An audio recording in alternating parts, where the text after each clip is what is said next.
all, very nice transition from one to the next. And we have an amazing panel here, and I will introduce them in a second. I just wanted to give you a little bit of context of what this panel is about. And first, my name is Shannon Schuyler, and I'm the Chief Purpose and Inclusion Officer of PricewaterhouseCoopers. That's about a 300,000 person global professional services firm. And my role encompasses all things that really fall under environmental, all of our social, all of our DE&I, and then the governance around that. And so that is a clue to a lot of what these individuals will be speaking about.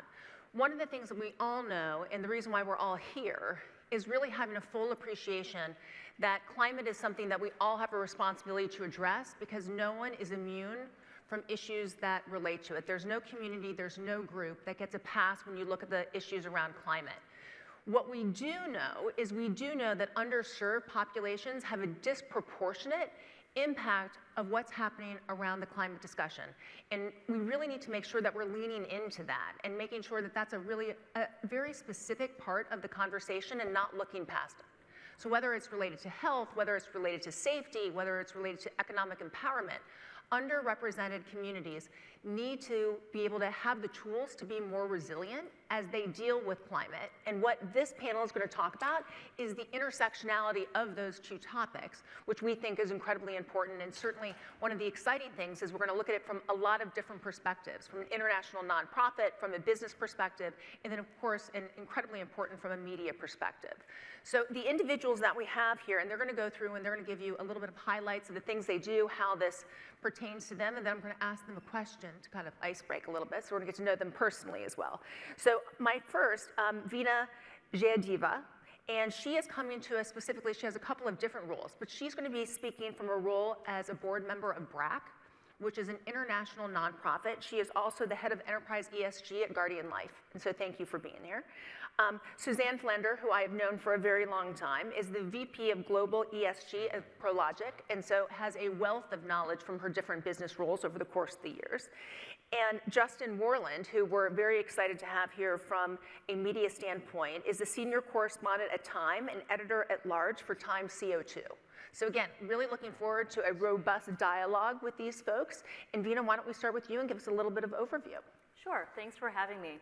So wearing this hat as a board member of BRAC USA, I really wanted to highlight some of the work of this international organization that is a global South-led nonprofit based in Bangladesh, but working in 16 countries in Asia and Africa, has been around for 50 years.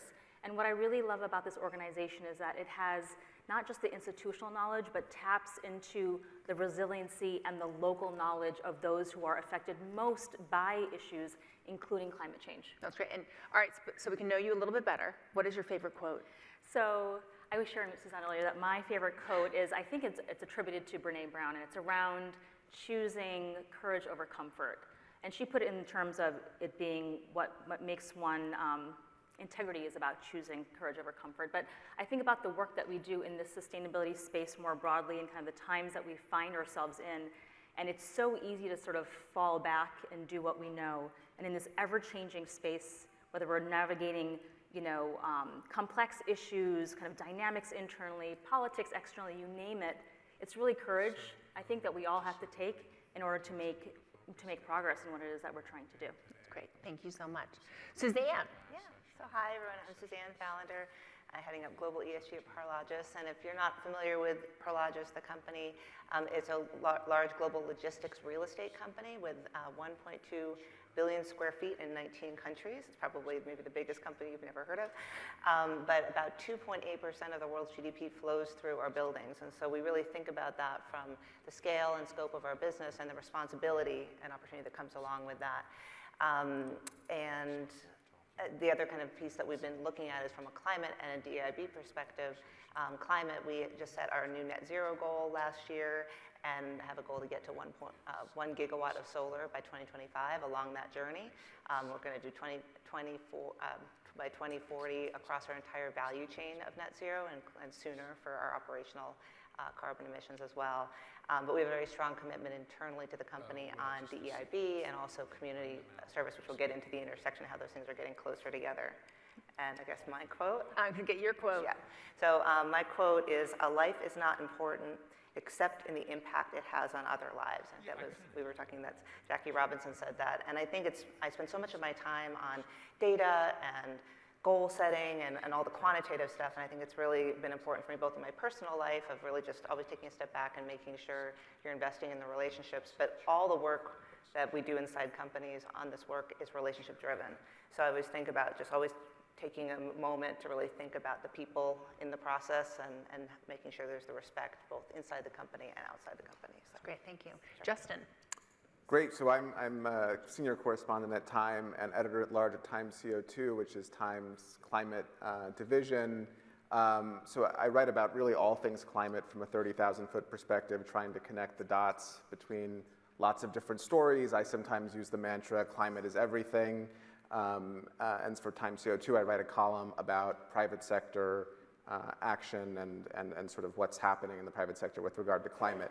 I think just on the climate is everything theme and related to this conversation, you know, the stories I'm doing are often trying to connect the big picture of climate change to things that are happening in our daily lives, the issues we care about, things like DEI. So I'm happy to participate in this discussion both on that front, but also, you know, thinking about businesses with the Times CO2 column. And what did you want to be when you grew up? So when I was a sort of an odd kid, and I had this thing I would tell everybody that I wanted to try all the jobs. That I didn't want to do one thing, I wanted to try all the jobs. I mean, this when I was like in kindergarten, not when I was in like 6th grade, don't worry, I grew up. But the reason why I think it's interesting is being a journalist, I enjoy getting to engage. You know, one week I'm on a factory floor at a steel plant, or another week I'm you know, with environmental activists, and another week I'm talking to policymakers and really trying to learn and get a sense of how everything is shaping out, which I think has some roots in my kindergarten curiosity. That's great. Well, thank you all. And I want to jump in. One of the things, and it's interesting, there are a lot of people who have kept in their organizations and their conversations that they talk about climate over here, and then they might talk about social community reinvestment over here, and then they may or may not talk about diversity, equity, inclusion over here. And what we're seeing is that really that notion, especially if you take that equity word, and it really is the red thread that kind of ties through everything, when you think about the importance of not only making sure that as businesses, as nonprofits, and then are we really doing it, or is it greenwashing? Where do you see that intersection that we really need to make sure that we're addressing the issue, but equity and the impact on people differently? And how do we address that? How do you look at that? How has that come a part of the things that you're doing in your role? So for me, when I think about it, I know that, and we know that vulnerable populations are disproportionately affected by climate change. And when you have a country like Bangladesh that has always been affected by climate events, and that's only the severity is increasing, the frequency is increasing. These are populations that have not only had to deal with this for decades and decades and have some knowledge, but there's also a real pressing need to have local solutions that help address climate adaptation. And I know there's a lot of focus on climate mitigation. And so if I, for one moment, wear a corporate hat, I think broadly, there's so much investment happening in the mitigation side of things, but people are affected today. So what is it that we do today? Because there are effects in terms of food security, we think about nutrition, we think about health, we think about water availability, we think about even just livelihoods. This is happening now, and there are issues that we need to help address now. No, I think that's really interesting. And when we were in the back, Justin, we were talking about the whole short-term, long-term. That it's easy, or it has been, to say this is what's going to happen 20, 30, 50 years from now.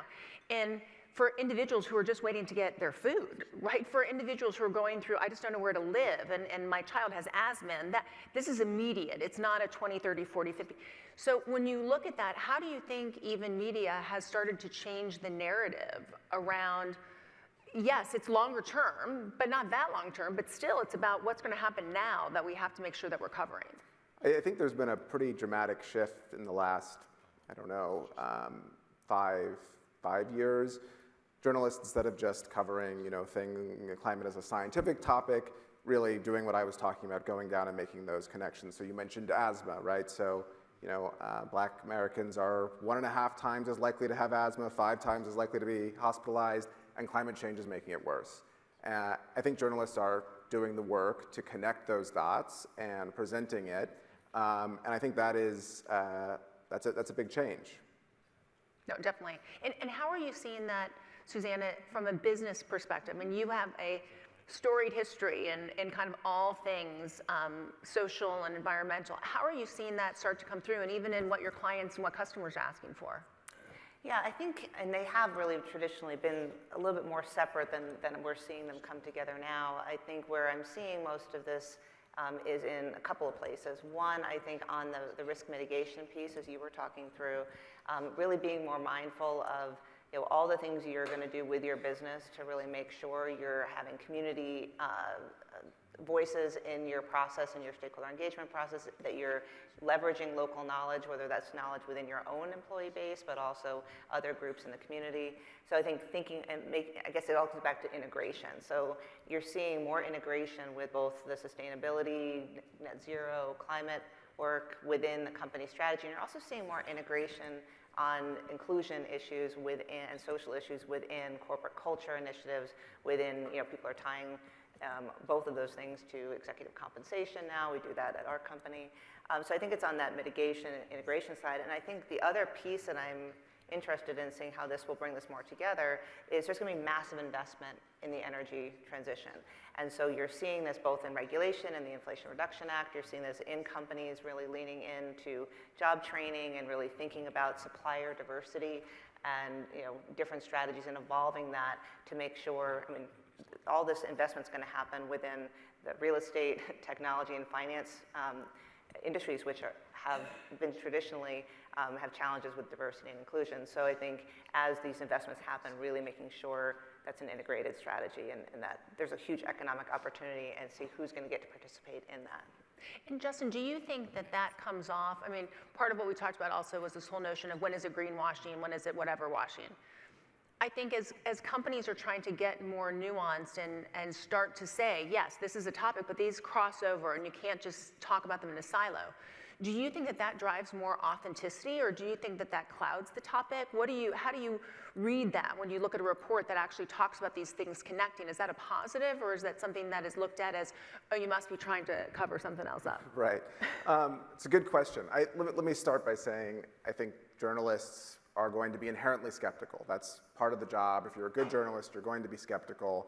And there's a good reason, with histories, stories of greenwashing for that skepticism. So I'll preface with that. I think for me personally, and I think for most good journalists, more information is better, transparency is better. It is always helpful if someone says, let me level with you off the record, let me tell you what's really happening and explain it in a way that's transparent. That's always going to get you further than just offering small bits of information that you can tell, that I can tell, or is not nuanced or complete. I think the big point, and I think you said it, Suzanne, is connecting it with the business. For me, I look for that. Because if you're connecting what you're doing around sustainability, around DEI, around the things that are actually happening in your business, that to me signals this is something that's actually a priority. It's not just marketing. It's not just something that's going to disappear at the next business cycle when you need to cut costs, if it's actually fundamental to the business. So if you explain that to me, that's a good first step. And then I would look for investment. You mentioned investment. Are you actually putting money there? And then the final thing, and some journalists would say, I need to see this. It's results. What are the actual results? But so that's how I would sort of think about the greenwashing picture. No, that's really helpful. One of the things, and you both mentioned it, was everything around stakeholders. Now, I think as we all look and the investments that we want to make, especially around whether it's climate or social, we look to nonprofits to actually be one of those very important stakeholder groups, to either from a programming or an investment side. How do you look at that? And so sitting on this type of board and really being able to look at how do you then navigate with companies, with their stakeholders, what does that look like? And have nonprofits, has that shifted to a different type of partnership over the years than just maybe a check writing one for nonprofits in the past? Yeah, I think both as a sustainability practitioner, but then also being involved in nonprofits, I've seen that, of course, companies want to do more than just cut a check. Part of it is not just understanding better what's happening on the ground and investing in those organizations that are tapping into locally relevant solutions, right? So it's not something that's coming from up above, maybe from the West, right? When I was early in my career, I remember it was always about what models from the West can we bring to the global South. That's just not, I think we have a lot to learn from the global South, quite frankly.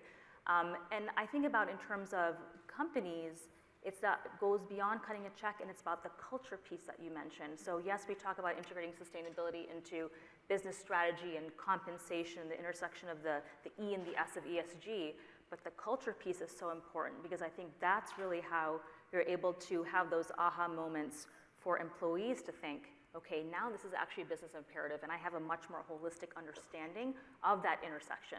So we see increasingly from a culture standpoint also, it's not just partnering with nonprofits in terms of the work necessarily that they do in the communities, but also from an employee engagement standpoint to educate and kind of call employees to action to understand, whether it's in an international context like with BRAC, but even here in the United States, when I think about all the companies that are trying to bring light to issues around environmental justice and bringing in their employee resource groups, bringing in their green teams, bringing in the corporate social responsibility teams, there's a lot of collaboration that's happening now that we didn't see a decade ago.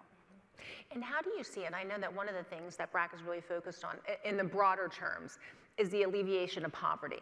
How have you seen the whole topic of climate becoming really a part of that solution, more so than I think in the past people might have just thought, we're looking for any kind of job, or we're looking for support in food nourishment, but now climate has really become a part of how do you help people out of poverty?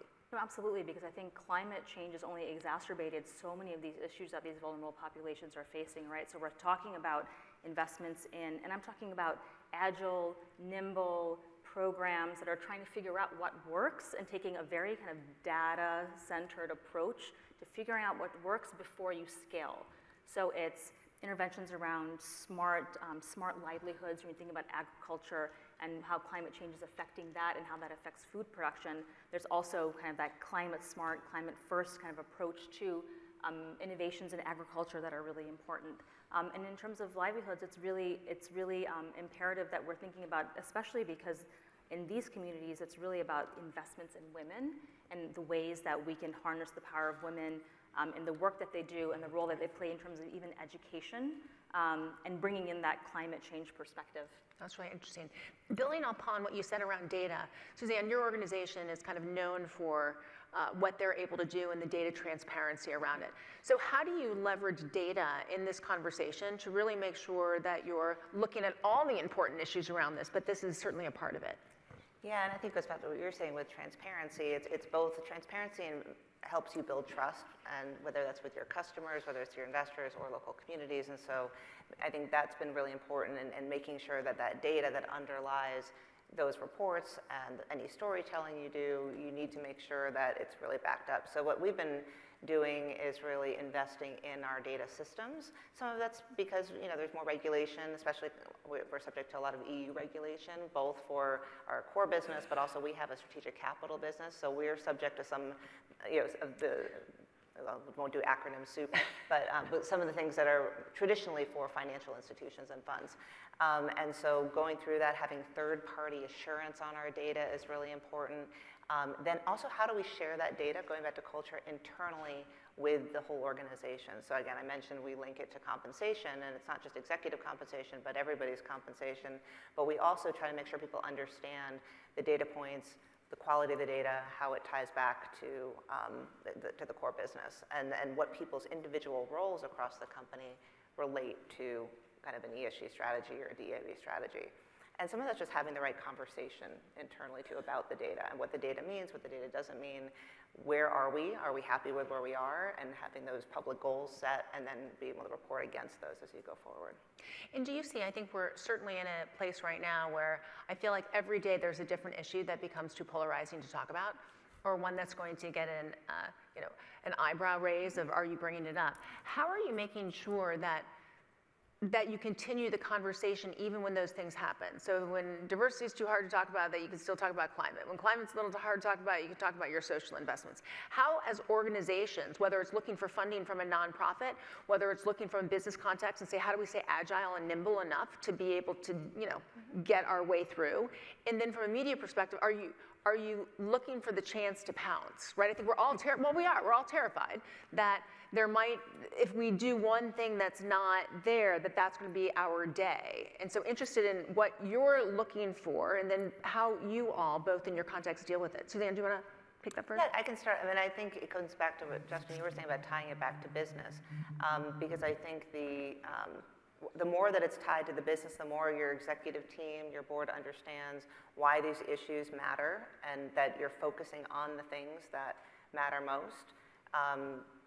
And you just have to stick to really what you believe in as a company, too. I mean, some of that is you have to navigate, you've got to approach conversations with different stakeholders with as much understanding as you can and try to position and help explain how it connects. But I think it's also just trying to be as grounded as you can in what you've traditionally reported against, why you're doing it, and kind of tailoring that to each stakeholder of why this is important to them too. And you spend a lot of time with the C-suite, whether within your company or others. Are you seeing any of those conversations changing? No, I think because I guess the one thing that is changing is we're continuing to kind of even tie things closer to the business, because we're building an entire energy, mobility, and sustainability services business to complement the real estate business. So I'd say there's just more executives involved in more of the day-to-day because of the investment we're making, because of how it's changing the conversations we have with our customers. And so I think if there's one thing that's changing, it's how something that maybe 10 years ago was we're doing because it's the right thing to do and reducing climate impact and we're being transparent and investors are asking about it, it's become this very big focus with our largest customers and all of the customers that are small and medium-sized businesses that are now like, what do I do? We need your help. So if there's one thing that I think that changes that shift into how is this part of the value proposition for the customers, and can we create additional services to help them? That's great. Yeah. I think about it as know your stakeholders. It's really, for me, the work continues, and the way that we talk about it, and knowing who our audience is, and understanding what's material to them, and oh my goodness, I use the word material, and I think, we speak in this very jargony way that people just don't understand, right? So when I think about climate adaptation and climate mitigation, those aren't the words that we're going to use kind of on the front lines with communities that are actually being affected by this, right? That's not going to resonate with them. So it's almost like, who are we speaking to? Can we bring this to a common understanding so that we're not speaking from this, pedestal up here using acronyms and jargon that, quite frankly, is not going to resonate with people. The whole point is to bring people along and have them actually be part of this journey with us, and I think language is such an important piece of it. What are some of the words or some of the ways that that's changed? And so what do you use instead of adaptation and mitigation and?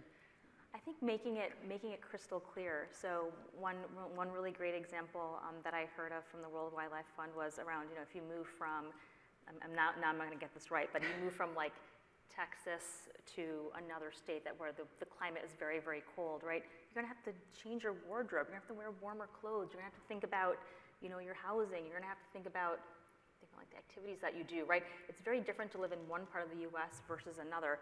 That's adaptation. So what are the ways that we can talk about the work that we do in a way that resonates with an audience? Bring it down to earth, right? That's, at the end of the day, I think that inclusivity and accessibility piece of it is so important. I think that's great. And so, Justin, what are you looking for and as we try to figure out, and as we stay agile to say these are the things that we should talk about, these are the things that we don't want to derail because they're too polarizing, so we're going to still do it, but we're going to not talk about it maybe as much. How does that play out with the media and how you look to cover companies and organizations? Well, it's an interesting question. I mean, earlier you made the comment about raising eyebrows, and of course, from a business perspective, you don't necessarily want to raise too many eyebrows, and I am in the business of trying to raise eyebrows. But I think for me, the way that I approach it anyway is trying to raise eyebrows, not necessarily by pouncing, as you said. I mean, sometimes there are things that need to be pounced upon. There are bad actors, and that needs to be called out. So I'll say that. But trying to find new ways to tell the stories, trying to find new things that people don't understand, new nuance that might make people think a little differently, understand the story and its complexities more, and trying to, to this earlier conversation, explain that in a way that the average reader can understand.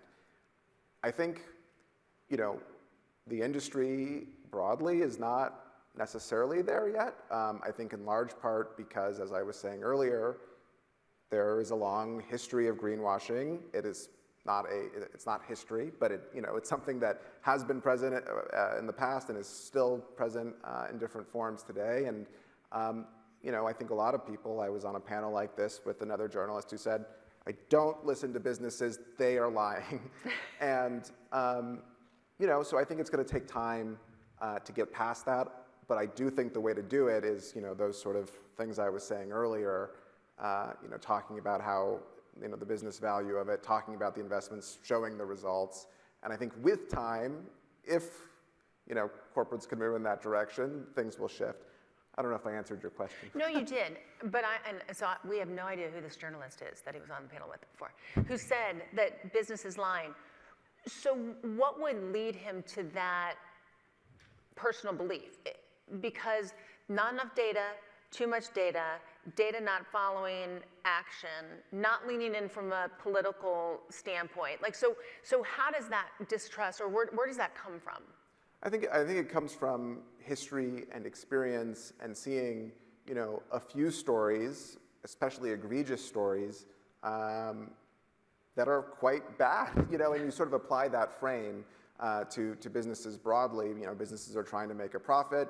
Anything that comes in the way of that profit is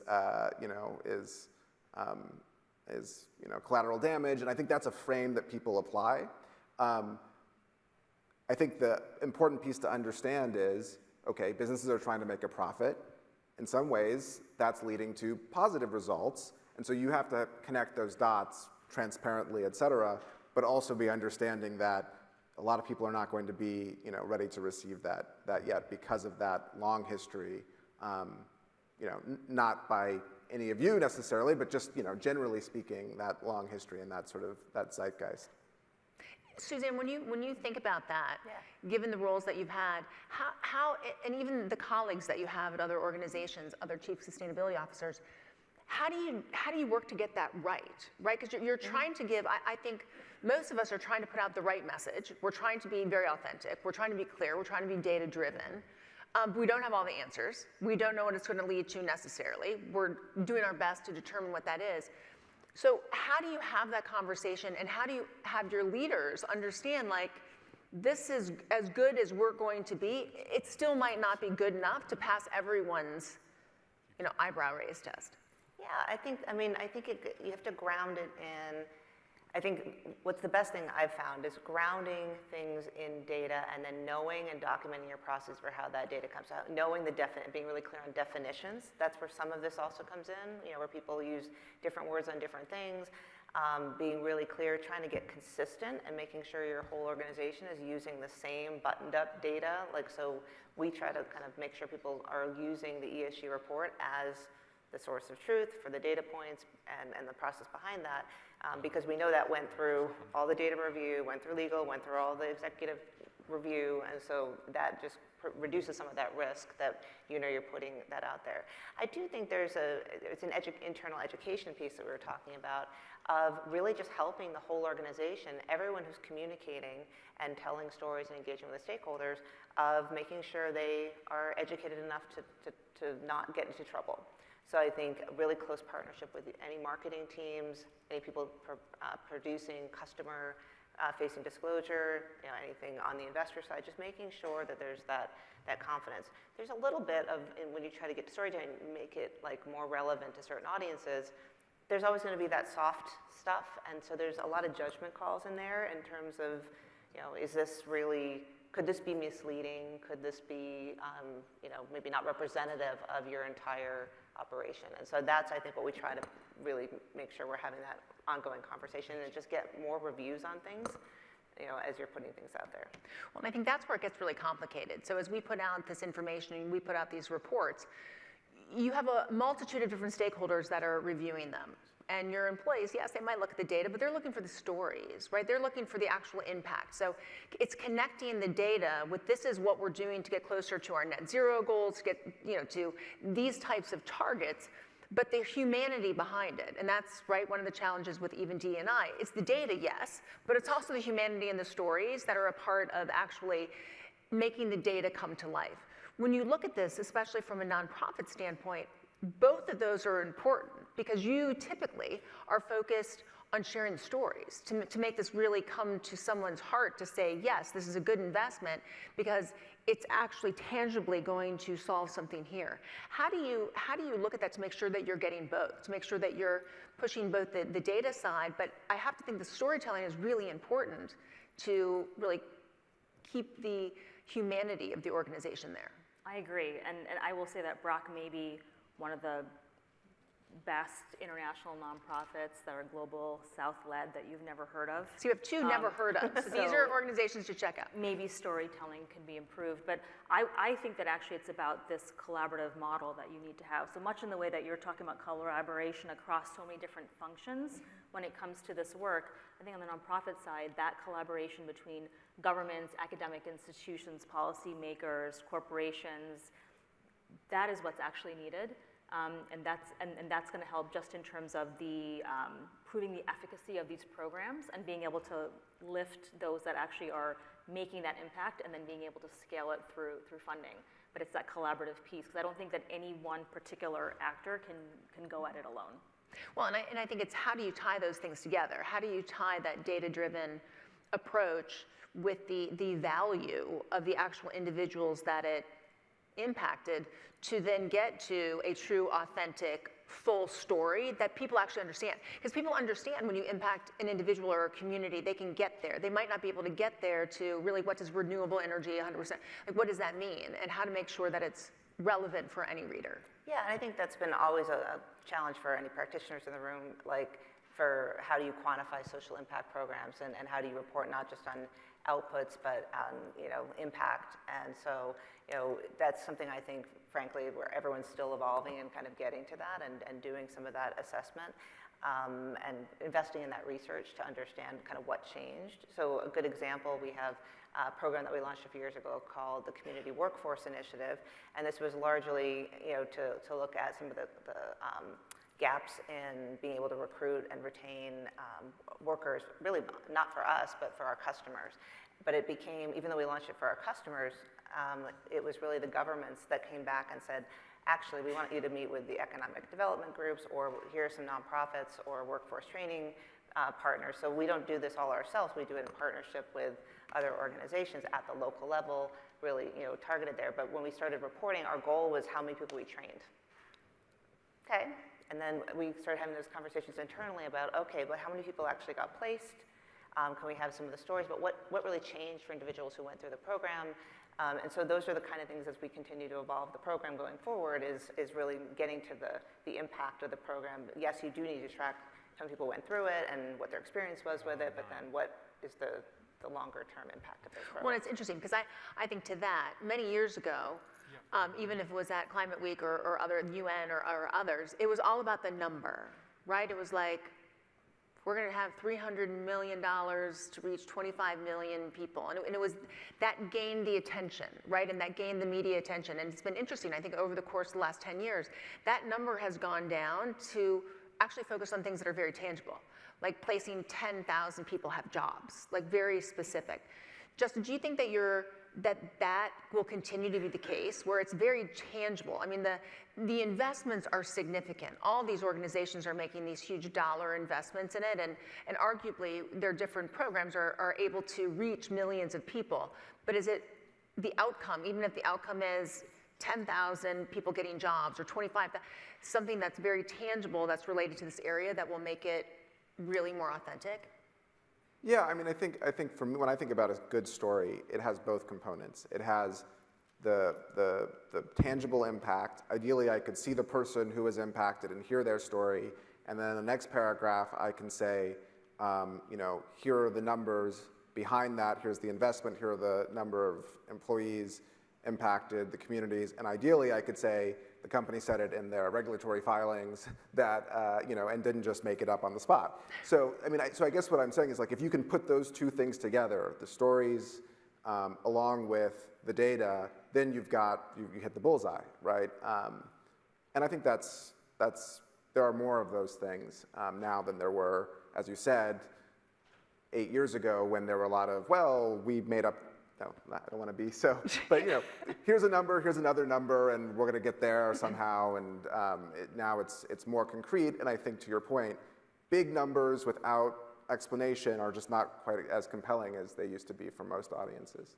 Yeah, and I think the other thing, just to add on that, I think it's also about really looking at kind of the local impact and maybe some of the creativity. And so the big numbers are important because that's you showing the scale and are you really making a difference. But I've also really found more in terms of those local kind of pieces, and sometimes the most innovative partnerships or programs you find at the local level. Like one thing, it was super interesting, started in Europe, but we started to have other people do it, to paint murals on the walls of working with local artists on the walls of these distribution centers. And so we just did one in Brazil, we did some in LA, and just seeing that, I was like, and actually the Mexico team just did little free libraries out of the construction waste. And I was like, so you also don't want to kind of have too many only big goals. You need to create for those local community teams to be able to have them get creative on that. Well, then you can really see that it's real. It's not just something coming out of a corporate office saying, look, we did this, we did a mural, but people from the grassroots are creating what that looks like to them to make the most sense. Or something that's needed or wanted. You don't want to assume, okay, we're going to put a mural in every, no, if the community wants that or if that building can do it. So as we come to an end, I'd love to hear, as you think about this topic, and again, we focused on this whole intersectionality of where we are with climate change, climate transition, and then where we are with the whole needing to have an appreciation somewhere along that individuals who are from underrepresented communities, they have it even harder and need to make sure that we connect those two things in an easy way. Whereas we might not have done that as close. How do you think that we can make sure that as we're interacting, especially with our international nonprofits, that we have that conversation? And then Suzanne, talking about how we're going to continue that? How does business, because that's not necessarily the norm for business to do, how can we start to look at that in more ways that are really tied to our business? And then Justin, how does that story resonate if we can determine how to do that? Savina. So I think on the international level, there are probably few organizations that really have that local reach. So look for the organizations that are able to leverage like that local knowledge, the lived experience. They're the ones who know what they need best. So tap into the organizations that are able to provide view into the work that's happening on the ground.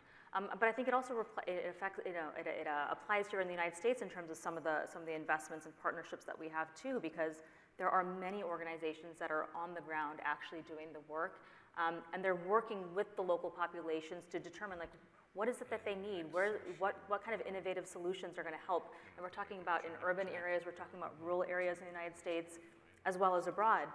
But that localization is so, I think, key. Yeah, I would say like the integration piece I mentioned at the beginning, I think is going to be important, of really just making sure the teams on these different, very complex strategies are having those conversations internally and looking at how do you align that and really bringing the people part into those strategies in a much more formal way across companies. I think, so if you're thinking about, I think about our solar strategy, we've been having more partnerships and discussions around community solar as part of that bigger strategy, right? So I think having those discussions internally, but then changing who you're talking to externally about those opportunities as well. I absolutely think these stories resonate. I think I would say if you can hit the target of getting those, sort of challenging, explain it with business value, talk about investment, talk about results, find a tangible lead figure or person or community, and you put all that together and you have authentic stories, those are compelling, and I think they're kind of essential. Like, I think the more that those stories can get out and help provide, not to be too sappy about it, but inspiration, understanding, sort of grounded hope, I think that's actually quite important. But it's important not to jump to the good story without doing the work to get there. Right. No, I think that's incredibly important. And as we wrap up the panel, I would just say for those of you in your organizations, whatever type it is, the more that you can actually make this connection, especially if it's not made for you in the organization, where people who are focused on climate, where people are focused on your community investment, where people are focused on DEI, to be able to sit in the room together. Because if you do, one, you have the collective power and the additional resources to have there, both people as well as dollars, but you can start to solve an issue so then when it's in the media or just the polarization in general, pulls too hard on one thing, you can make sure that you're getting it done through another channel.